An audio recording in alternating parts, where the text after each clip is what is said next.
This is the Detroit Sports Podcast Network. It's that time already. Our spring football preview is next on this week's episode of Michigan Podcast. But there's going to be one team that's going to play solely as a team. No man is more important than the team. No coach is more important than the team. The team, the team, the team. Looks deep for Anthony Carter. Waits for it. Hit. Caught. They said you can't beat Ohio State. Now what? Brady gets to Roofing. Throws it. Get it. Touchdown. Knight again. Schultz just before Brazil got him. And a leaping interception by Woodson. Harbaugh back to throw over the middle. Caught by Collier at the 5 on his feet. Touchdown, Michigan. On its way.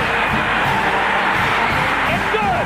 He's 5'7", 179 pounds, a junior at Michigan. But Jamie Morris packs a wallop, and he delivers for Bo Schembechler. And here's your first play. Pressure coming. Second. It is Glenn Steele, number 81, who fought his way through the traffic. Option. And Robinson calls his own number, and he's going to score. Oh, an easy touchdown for Robinson and Michigan.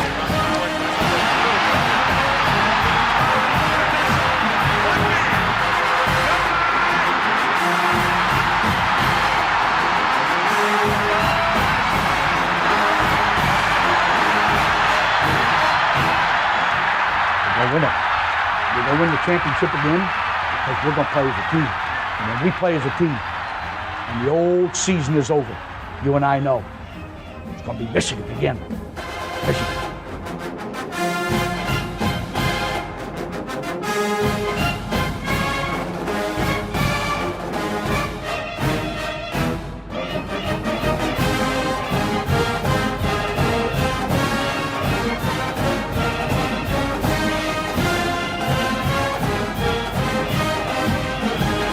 Go Blue, and welcome to this week's episode of Michigan Podcast. I'm Steve Dace, and the Wolverines are underway officially in their defense of their Big Ten championship. Let's just stop and pause right there. Doesn't that just sound good? Even better than good. It sounds right, proper, rightful, you might even say. The Michigan Wolverines are back where they belong, defending Big Ten championships in football. It's taken a long time, so I won't apologize at all, to quote Jim Harbaugh, in savoring it a little bit longer. But yes, now work begins on defending that championship here in 2022. Spring football for Michigan got underway last week, and then they're breaking now for spring break before resuming here in about a week or so. And I've got to think this is the earliest any Michigan team anyway has started spring football. Maybe this is the earliest any team in the country has. So as we get underway here for 2022, I think there are 5 questions that need to get answered over the course of these 15 spring football practices leading up to, gasp, yes, we will actually have a Michigan spring game, a real one, the first one in several years, where they're going to draft players on both sides. That's coming up on the Big Ten Network on April the 2nd. Between now and then, here are the questions I think that need to be answered in order of importance. And this is just, this one is part and parcel for any program, particularly one of a upper tier status. What newcomers are ready to come in and contribute right away? I think it's a baker's dozen of early enrollees that Michigan has already in school from another top 10 class under Jim Harbaugh. One player I'm looking forward to that I've read an awful lot about is the wide receiver out of Oregon, Darius Clemens. Also Amari Walker, the wide receiver / defensive back that was a long-time Notre Dame commitment that had flipped to Michigan after many months of rumors he would do so. He finally did, actually, on signing day. And Mason Graham is a defensive lineman that I don't think a lot of people enough have talked about.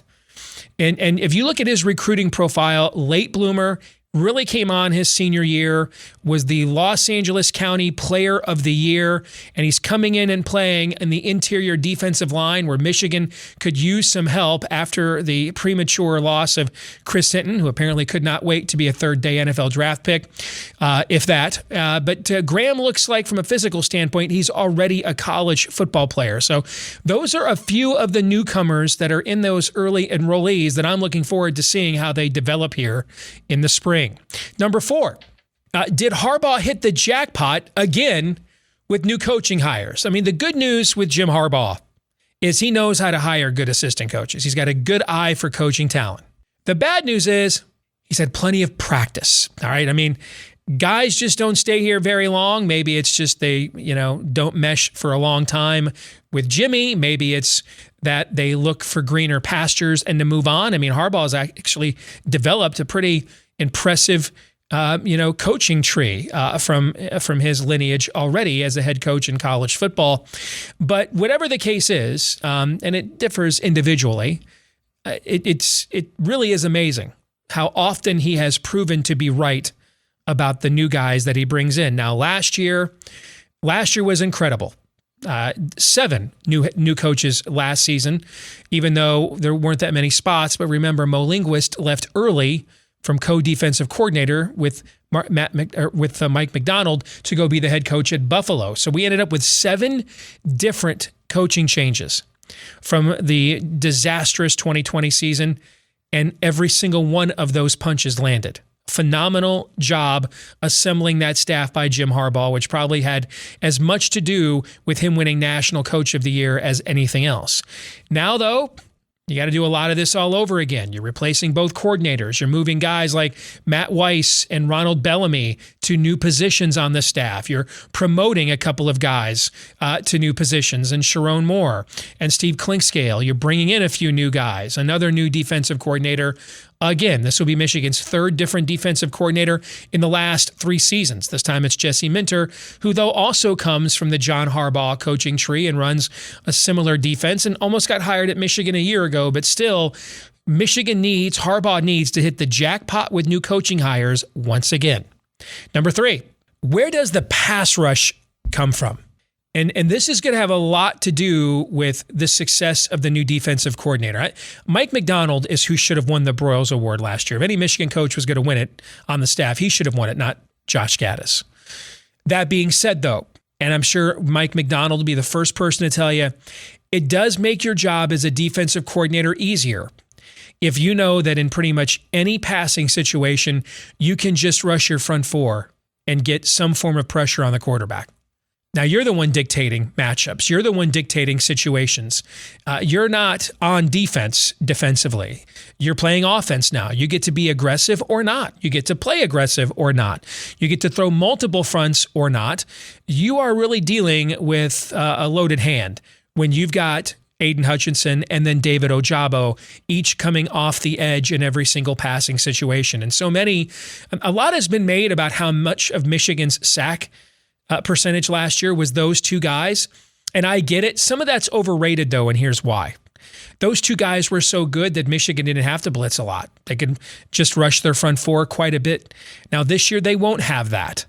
All right. And so now you're going to get more of a look at more complicated fronts and coverages, blitz disguises, things of that nature, because they're going to have to manufacture that pass rush from those 2 guys. 2 guys on one team finished in the top 5 all time in season sack totals at Michigan. Think about all the great defensive players that have played at Michigan over the years. And 2 of the greatest sack artists in a singular season in all of history were on last year's team. So replacing them will be one of the biggest challenges for new defensive coordinator Jesse Minter. And it's not so much replacing them as it is figuring out other ways to replace that production. Number 2, does J.J. McCarthy truly challenge Cade McNamara for the starting quarterback job? And when I mean truly challenge, meaning could he topple him from that job?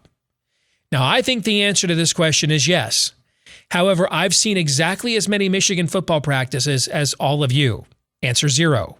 So, When we see the talent flash on the field on game day, when we see the ability flash on the field on game day, there's never been a point in time that Cade McNamara has done something athletically in a Michigan football uniform that made me think, I don't think J.J. McCarthy can do that.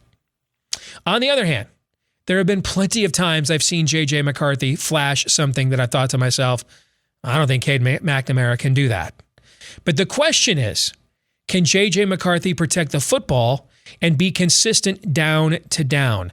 That will be key in determining who is ultimately the starting quarterback of this football team. But I ultimately do believe it will be J.J. McCarthy. I just don't expect to see anything announced this spring because you don't want either one of these guys hopping into the transfer portal, obviously.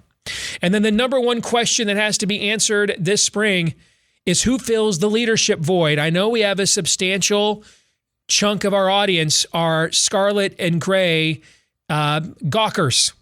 And I know within the Ohio State ecosystem, y'all are telling each other that Michigan was a team of fifth and COVID year seniors and everybody's gone. That's not true. Michigan's going to return about 33 of the 47 players that were on the Orange Bowl 2 deep. That's quite a bit of experience, actually. That's why they're number 4 in Bill Connolly's preseason rankings, with Ohio State number 1, of course.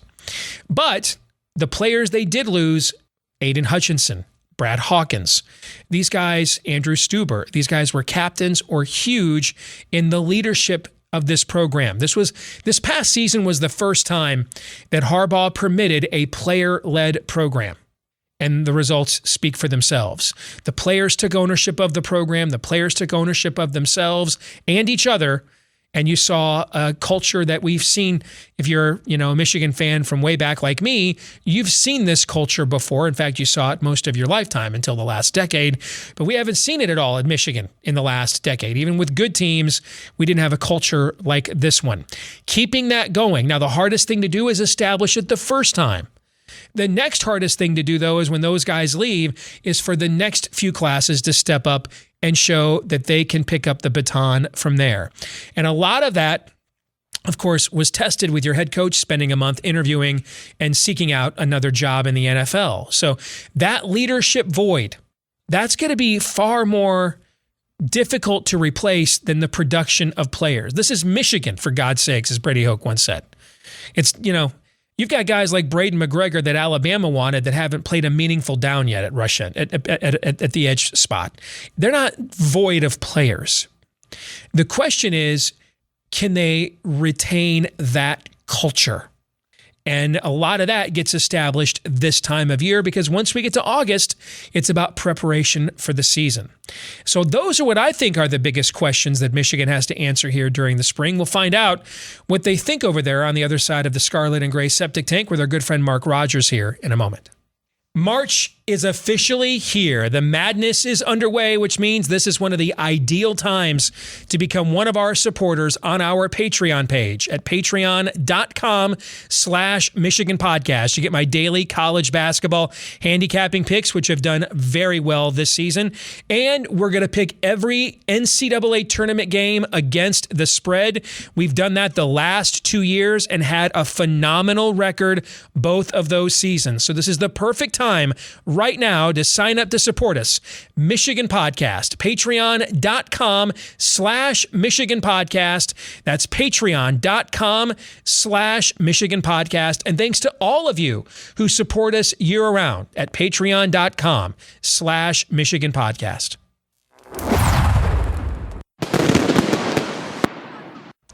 Well, let's get a different perspective from our good friend and perhaps the one and only reasonable bucknut himself, Mark Rogers, who has an outstanding channel that you want to be watching here on YouTube, the voice of college football, particularly in the off-season. So much information that you get that helps you get ahead of those sports investment markets.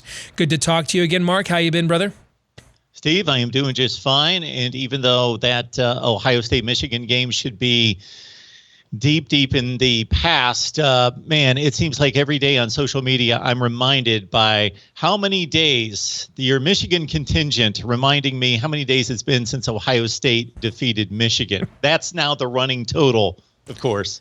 That's all right. We put up with that for about 10 years, including many of the comments here on our YouTube videos. Since you went there, maybe I'm confident you have a different perspective, okay? But I have to say this. I'm not one that thinks that bulletin board material doesn't work. I've covered college sports teams as a beat writer. I've been inside the locker room culture.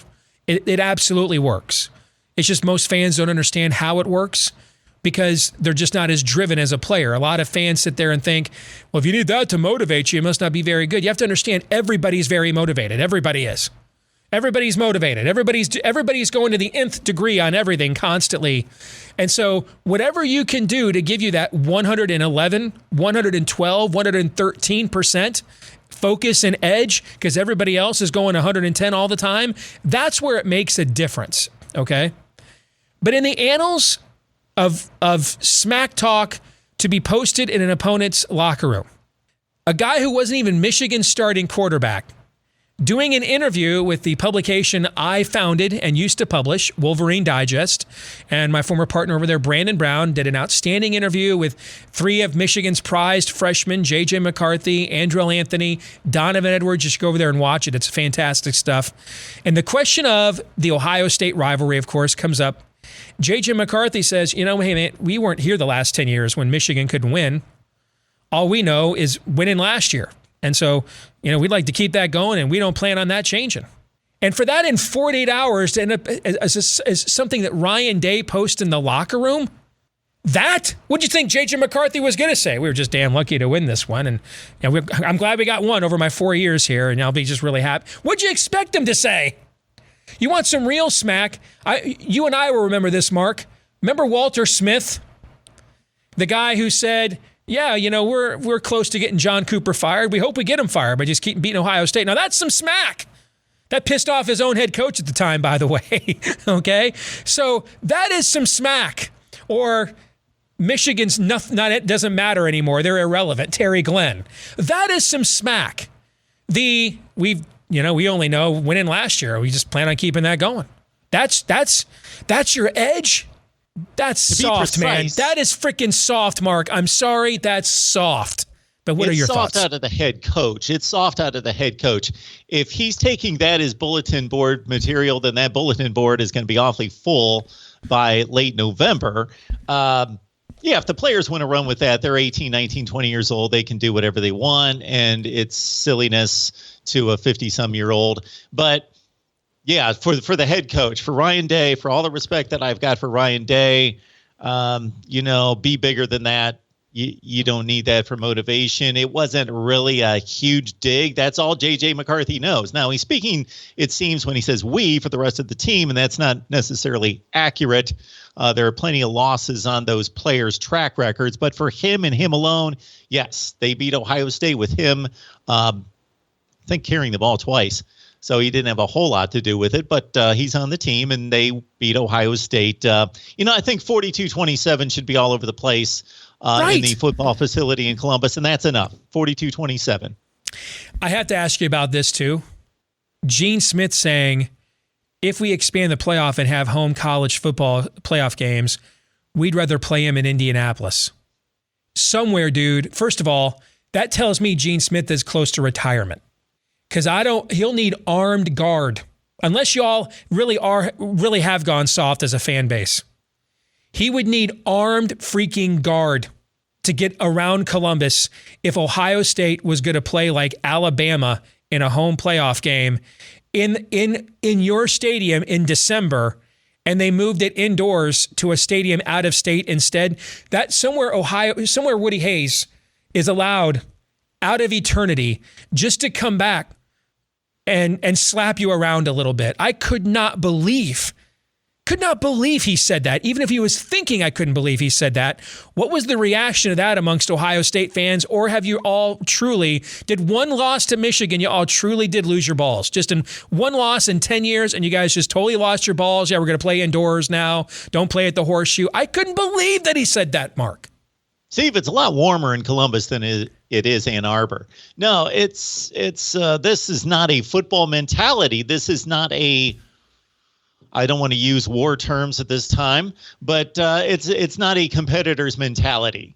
to make those kind of statements that, oh, we got to play in the plush little dome because we can't stand 42 degrees. It was 51 degrees in Columbus on the date of the last Big Ten championship game. Shoot, whatever it's going to be, 30 degrees, 50 degrees, whatever it's going to be. You're a Big Ten football team. You're a football team, but you are a Big Ten football team that's supposed to be tough. He even mentioned, in addition to those comments, he alluded to the passing game and how important the passing game is, named C.J. Stroud by name. Well, C.J. Stroud's not going to be around for a college football playoff appearance at Ohio State. Mm-hmm. But regardless, it's just all silliness, and it's rather pathetic and embarrassing. All right, so we agree on that second one for sure, because that to me just speaks to the culture of our traditions and heritages here as Big Ten football fans. Let's get to Michigan specifically. I've laid out the 5 key questions that I think need to be answered here during the course of this of Michigan spring football that got underway last week already. What are your thoughts, Mark? Well, I'll let you know a lot of things on both sides of the ball that intrigue me. I do think, while I am not quite set on the loss of Josh Gaddis and what that truly means, because if he did, in fact, take the Jim Harbaugh offense and added some nuances to it, I would believe that Matt Weiss in particular and Harbaugh would be smart enough just to steal the game tape, but they've got it right there, that they could continue to implement whatever Josh Gaddis added to that offense.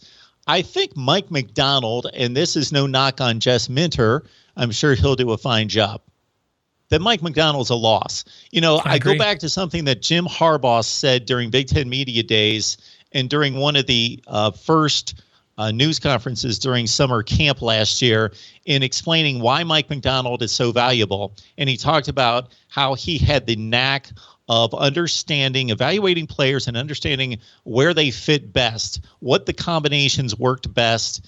And he just had a knack for player evaluation and combinations and schemes and how to fit players into schemes and to hide weaknesses. Mm-hmm. And that's difficult to replicate. And so there's a reason why John Harbaugh turned right around and named him defensive coordinator at the NFL level for one of the best franchises in the league. So Mike McDonald, I'm thinking, is going to be a substantial loss. I mean, we had a corner last year starting for us, Vincent Gray, who as a high school recruit ran like a 4.7 40. I mean, that doesn't get you a scholarship to play corner in Coosa, let alone in the Big Ten at Michigan, right? Okay. And you saw how much he got exposed in Don Brown's defense, right? Last year, I can only off the top of my head think of like 3 plays where he was like deep downfield in coverage by himself. And that gets to what you're talking about. I agree that he's a loss. I thought that, and I said this again a little while before you came on, the wrong Michigan assistant won the Broyles Award. He should have won it, because you have to understand the way that Jim coaches as well.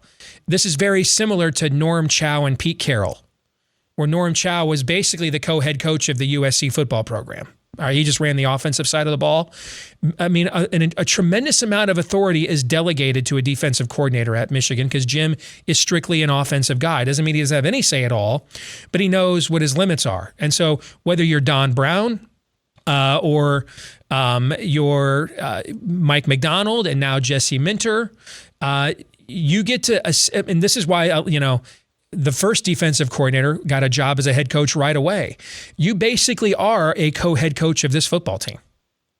I mean, you make a lot of those kinds of executive decisions as the defensive coordinator at Michigan. So it's a package deal. And I kind of get the sense that's maybe more where Ohio State's going with the addition of Knowles from Oklahoma State, that he's basically going to be the co-head coach and run that side of the ball. So yeah, that's a big loss for sure. What else stood out to you? So what could help Minter, though, is just the personnel additions on the defensive side of the ball through the 2022 signing class. If these guys turn out to be as good and as good quickly as they could be, meaning you lose Brad Hawkins and Daxton Hill, you replace them with Zeke Berry and Keon Sabb. Not that they're automatically going to be the starters, but just talking about the infusion of talent in the 22 class on the defensive side of the ball. Those are 2 top 15 safeties in the country. And then, of course, Will Johnson. If he's as special as he may turn out to be as the number 1 player in the state and a top 3 cornerback, the infusion of young talent into the secondary could be huge. And I'm really intrigued, Steve, by the continued emergence, not that he hasn't proven himself, but maybe superstardom of Donovan Edwards, who could turn out to be the biggest Michigan offensive star since, I don't know, Desmond Howard, biggest star since Charles Woodson. I know that's a lot to ask or expect. So the running back room is intriguing to me. It's loaded. It's arguably the best in the Big Ten, although I do think that Hassan Haskins' toughness, determination, his workload that he took on in the fourth quarter of games might be a little underestimated, and he could be missed. We'll see how good the offensive line is, of course, missing a few starters from last year, but should be just as good as the one that won the Joe Moore Award. So those are the things that stand out to me. I know that you talked to leadership as well. Ronnie Bell's back. Mm-hmm. He was the one guy in that 2020 team that showed me a lot of fight, a lot of determination, tried to spark the team at times, even when it was a bit futile. But he comes back as a good receiver, but more of making that impact in a really good wide receiver room as a leader. And then, of course, the quarterback competition. I believe it should be wide open. Cade McNamara, I think it should be explained to him, hey, if you're as good as you have shown us and we believe in you, then you need to fight for your job, and it's wide open between JJ and Cade McNamara. That's the way I would run the show. When I look at the roster, the running back duo of Donovan Edwards and Blake Corum, that's the most explosive pair of running backs we've had here since Biaka Batuka and Wheatley played together. Now, I'm not saying either one of them is going to be as good as either one of those two guys were, but as a combo, we just haven't had – we've been lucky to have one kind of explosive guy, let alone two of them. You're right about Haskins. I mean, Haskins had, if you look at the last 10 year or last 5 years in college football, top two running backs for yards after contact. Najee Harris is number one. You know who number two is? Hassan Haskins. So when you had Hassan Haskins, 3rd and 3 was a running down, or it could be. 3rd and 4 could be a running down, or it could be. That did give you a lot of flexibility on offense, but they're going to be very explosive there. This is the best wide receiver room at Michigan since way back in the day when we started two pros like Greg McMurtry and Chris Callaway, and their backups were guys like Derek Alexander and Desmond Howard. I mean, we've just not had this kind of, this is perennial for y'all, but for us, we are not used to having this kind of depth and explosiveness at the receiver position. It's to the point that I often forget Ronnie Bell is coming back, and he only led the team in receiving 2 years in a row. I kind of forget about him with everybody else coming in. I'm not really worried about the offensive line at all. They've recruited so well there. To me, Stuber is a journeyman pro. That's not a guy you're not losing Jake Long or somebody there. I think, in fact, the other tackle, Ryan Hayes, who's coming back, I could see him getting beaten out. That's how well Michigan's recruited there. And then you're bringing in a guy who was a Remington Award finalist at Virginia, an All-American, to take over Vastardis at center. Offensively, brother, we are as loaded as we have been in a long time on the offensive side of the ball. And we haven't even addressed the quarterback situation. It is possible, if not likely, a guy that led Michigan to the Big Ten championship is going to lose his job. That doesn't happen very often, Now, on the defensive side of the ball, it's fascinating. You mentioned Sab and a couple of guys in the secondary, Will Johnson. You combine them with DJ Turner and Rod Moore and RJ Moten, that's as deep of an athletic of a secondary that we've had in a long time. The problem is several of those guys have not played any college football at all, so that's going to take some time. The big issue is the pass rush. And, so much of it was those two guys because you mentioned Mike McDonald covering weaknesses.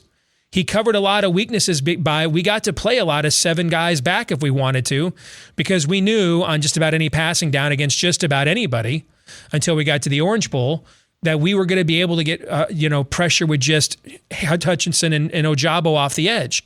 That's not a given this year. So we're going to have to play more of a modern approach to defense, more disguises, more blitzes, things of that nature. And that will be fascinating to see how that works itself out. The good news is, look at our schedule, Mark, and tell me who's the passing attack that you think is ready to, Maryland have a good passing attack. They can't stop anybody. So who's the passing attack with a legitimate defense? I don't know that we even come close to playing anybody like that until we get to well into mid-October and against Penn State. So that's several games where you have a chance to get those guys that are inexperienced experienced. But as I told you a few weeks ago, I know that this is kind of the urban legend in your fan base. 33 of the 47 guys that were on the two deep in the Orange Bowl in the Big Ten championship game are back on this team.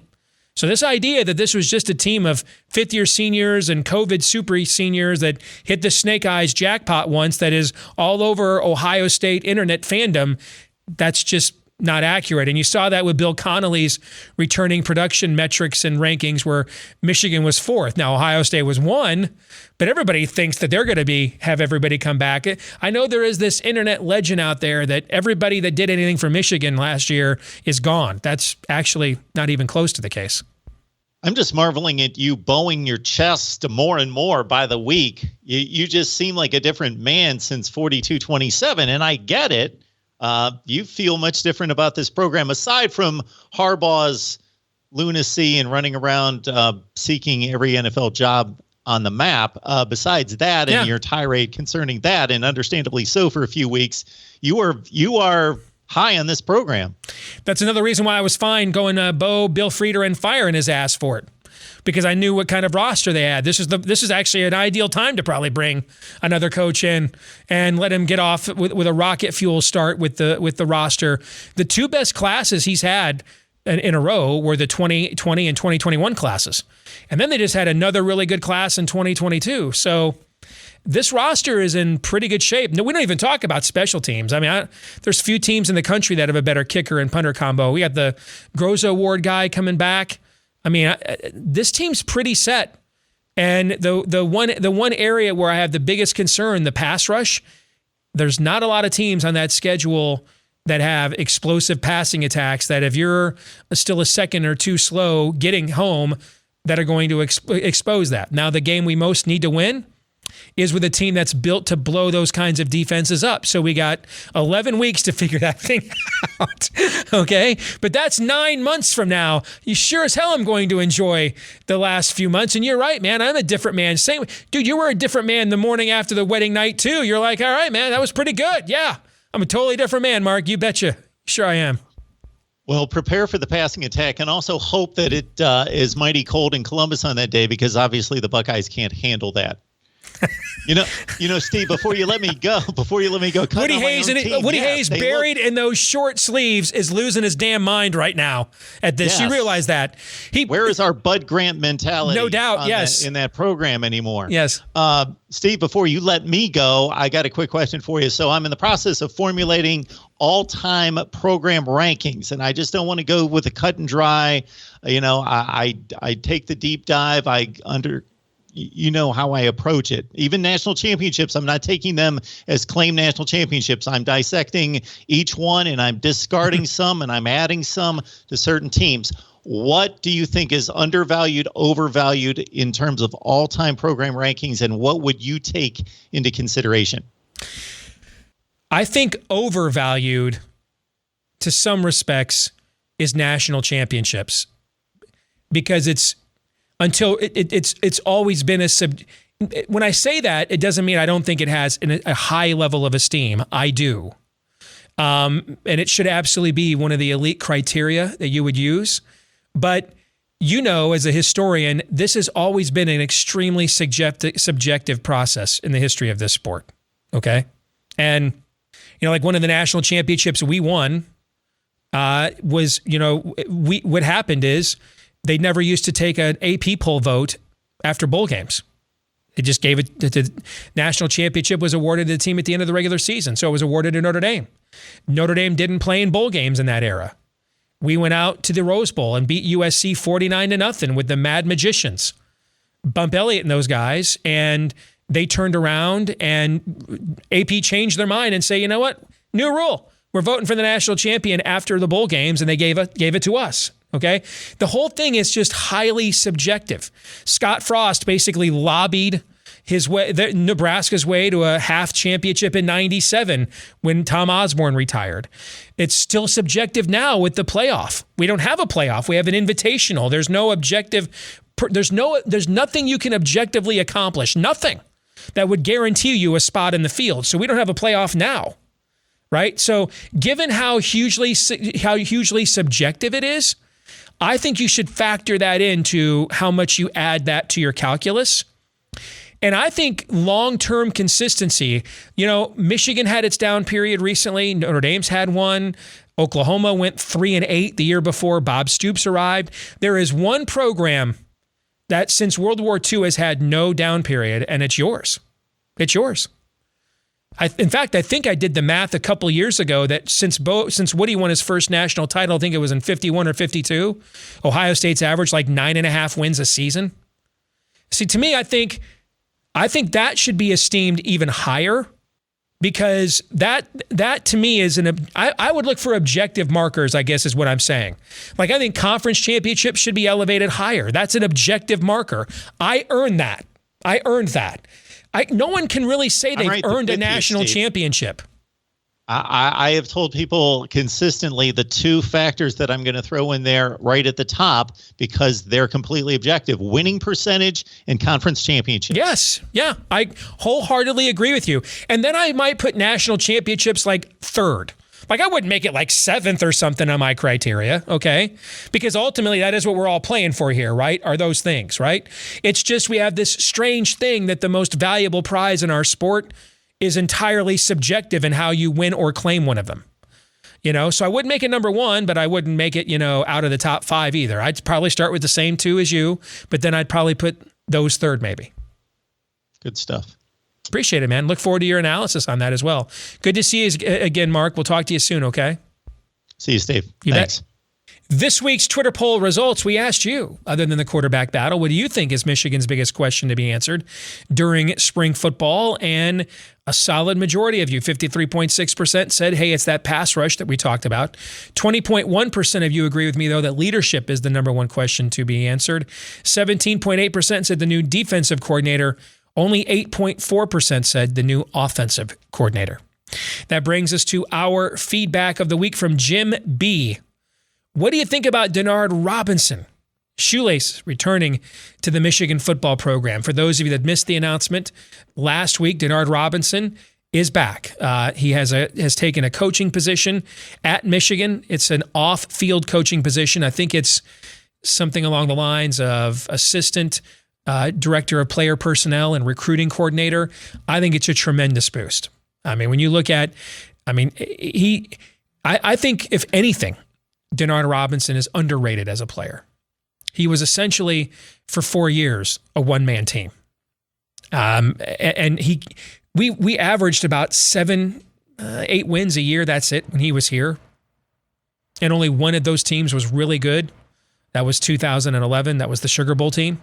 But can you even imagine how bad we would have been if we didn't have, pound for pound, one of the best athletes to ever play football at Michigan, playing the most important position, quarterback.